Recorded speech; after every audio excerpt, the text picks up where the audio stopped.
গাইবান্ধায় জাতীয় পার্টির প্রতিষ্ঠাতা চেয়ারম্যান সাবেক সফল রাষ্ট্রপতি পল্লী বন্ধু হোসাইন মোহাম্মদ এরশাদের ষষ্ঠ মৃত্যুবার্ষিকী উপলক্ষে স্মরণ সভা। ৬৮,০০০ গ্রাম বাঁচলে বাংলাদেশ বাঁচবে এই প্রতিপাদ্যকে সামনে রেখে ১৪ জুলাই ২০২৫ ইংরেজি সোমবার সকাল ১১ ঘটিকায় সদর উপজেলা জাতীয় পার্টির কার্যালয়ে গাইবান্ধা জাতীয় পার্টির প্রতিষ্ঠাতা চেয়ারম্যান সাবেক সফল রাষ্ট্রপতি বাংলাদেশের উন্নয়নের রূপকার পল্লী বন্ধু হোসাইন মোহাম্মদ এরশাদের ষষ্ঠ মৃত্যুবার্ষিকী উপলক্ষে এক স্মরণ সভা অনুষ্ঠিত হয়। আলহাজ মোহাম্মদ মাহমুদুর রহমান মুকুল এর সঞ্চালনায় উক্ত স্মরণ সভায় প্রধান অতিথি হিসেবে উপস্থিত ছিলেন জননেতা জনাব আলহাজ আব্দুর রশিদ সরকার। বিশেষ অতিথি হিসেবে উপস্থিত ছিলেন জনাব মোহাম্মদ সরওয়ার হোসেন শাহিন, জনাব মোহাম্মদ রাকিব হাসান চৌধুরী হারুন।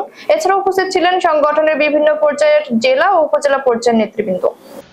আমাদের মাননীয় চেয়ারম্যান বাংলাদেশের রাজনীতিতে স্বচ্ছ ইমেজের মানুষ, ভালো মানুষ হিসেবে পরিচিত।